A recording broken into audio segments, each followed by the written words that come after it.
Alors bonjour à tous, on continue dans la série des interviews avec le fameux Sylvain Lousli. Merci beaucoup de m'accorder cette interview. On est toujours à Dublin là, pour la Series. Première question que je vais vous poser, quand tu as un tournoi comme ça, comment tu abordes la compétition, dans quel état d'esprit tu Nous avons un haut niveau, 400, J'arrive à rituel avant chaque tournoi, j'essaie de faire du sport. Mon retour rituel, c'est en général le matin avant les tournois, c'est de faire du sport, de faire régulièrement un peu de méditation et juste essayer de me fixer, des fois essayer de me fixer des objectifs pour la journée. Et en gros, c'est juste de me dire que j'essaie de jouer moi à game le maximum dans la journée. Est-ce que tu penses qu'aujourd'hui, avec l'évolution du poker, une personne peut parfaire très haut niveau, comme toi tu fais, jouer très très haut, sans avoir une approche comme ça assez méticuleuse, préparée? Je pense que tu peux parfaire à un niveau sans avoir une assez bonne approche, mais ça va être plus dur. C'est un edge supplémentaire que tu peux avoir aujourd'hui sur tes adversaires. Les edges sont de plus en plus faibles, tout le monde est très bon techniquement, même les joueurs moyens aujourd'hui ont tous une bonne connaissance de la technique. Ils utilisent des solvers, regardent beaucoup de vidéos, etc. Du coup, c'est clairement un edge supplémentaire et c'est dommage de s'en priver. Comment tu travailles ton jeu, toi, par exemple? Je fais pas mal de reviews, j'utilise différents softwares. Par exemple, en Pelo, j'utilise pas mal de Poker Tools. En L, des fois, je travaille avec des solvers, j'ai échangé avec d'autres joueurs que je connais. Est-ce que tu penses que travailler avec d'autres joueurs, c'est important? Ouais, je pense que ça, c'est une certitude. Ouais. Tous les joueurs que je connais, avec qui j'ai démarré, ils ont tous réussi à aller vers le top parce qu'ils étaient bien entourés, qu'ils discutaient tout le temps en poker.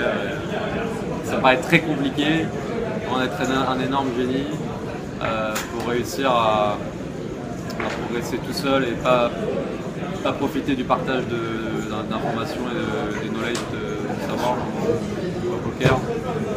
C'est un jeu qui évolue tellement vite que ça me paraît difficile de...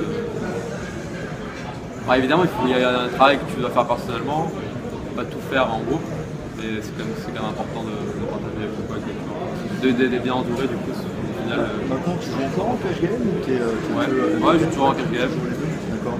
Principalement en PLO, mais je suis encore en LTM. Est-ce que tu vois une différence dans l'approche entre le MTT et le cash?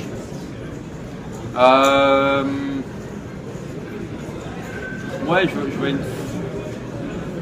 disons que je me prépare pas forcément de manière très différente, mais clairement c'est différent dans la structure même du jeu, parce que tu peux recaver à tout moment. Il y a des dynamiques qui peuvent se créer aussi, qui peuvent s'installer la table quand je joue en cash game comme en tournoi.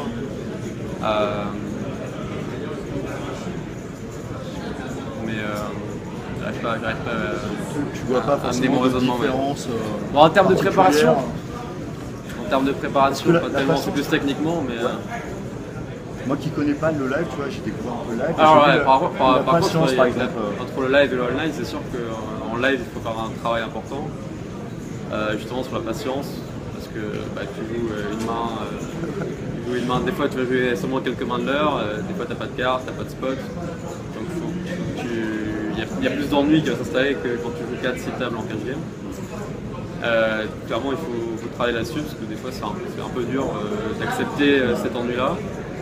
Mais si tu te focuses sur autre chose, si tu en profites pour observer davantage tes adversaires, essayer de tester des tels, essayer de voir comment ils jouent, essayer de réfléchir aux mains qui sont en train de se dérouler, réfléchir à toi, comment tu aurais joué, quelle range, etc. Au final, tu réussis à passer le temps. Comment tu acceptes, toi, j'ai posé deux dernières questions, la variance générale liée à des MTT qui n'arrivent pas, puis tu as le one time, mais parfois tu vas avoir 2 mois, 3 mois, sans que ça tombe. Aujourd'hui, avec l'expérience, ouais, j'arrive pas, je gère assez bien. Après, comme tout le monde, j'ai des périodes aussi où j'ai des creux, et quand ça dure longtemps, surtout quand tu joues beaucoup en live, je joue encore en live, mais principalement en volume en live, en tournoi.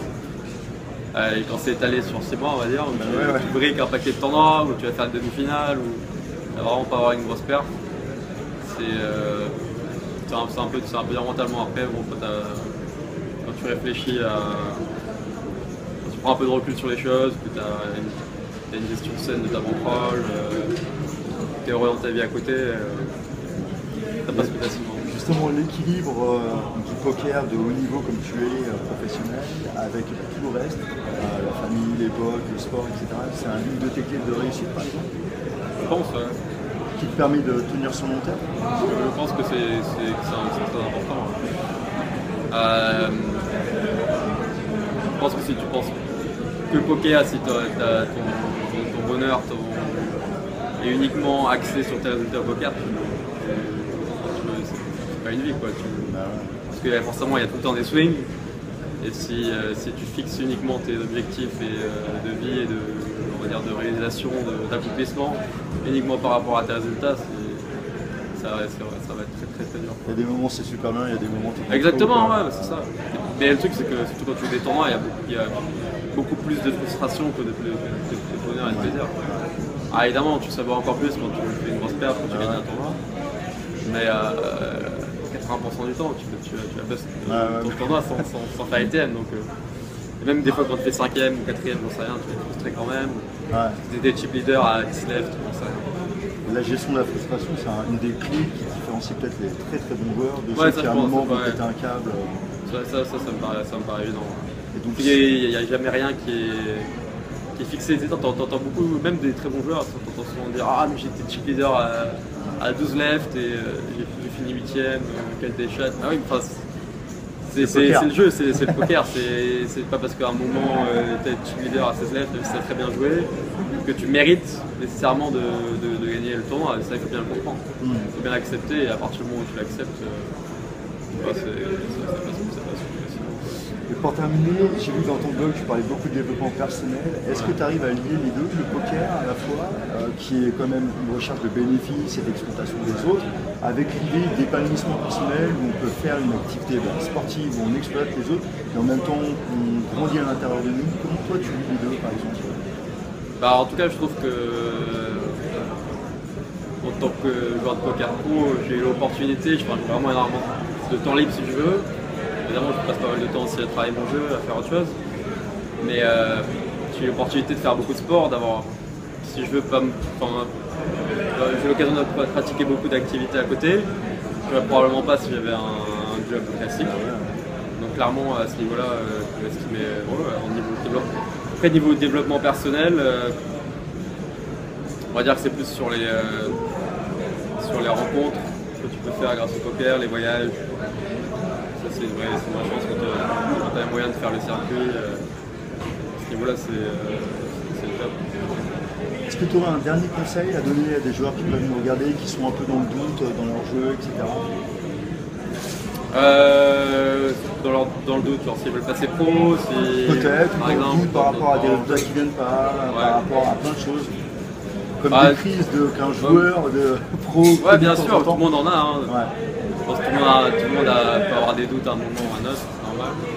Non, je pense qu'il faut croire en son potentiel, mais surtout il faut travailler. Il faut travailler. Je vois beaucoup de joueurs qui se reposent un peu sur leurs acquis, qui ont essayé peut-être à gagner pas mal à une époque, qui gagnent entre guillemets facilement et qui travaillent un peu moins le jeu, qui font moins d'efforts. Aujourd'hui, c'est beaucoup plus compétitif. Et tel conseil, c'est essayer de vous mettre une routine de travail, rigoureuse, de bien vous entourer. Et puis derrière, il n'y a pas de raison que ça. Super. Merci beaucoup Sylvain, merci vraiment. Merci à tous d'avoir suivi cette vidéo, puis je vous dis à très bientôt pour une autre vidéo dans la vie d'un pro. A bientôt, bye bye.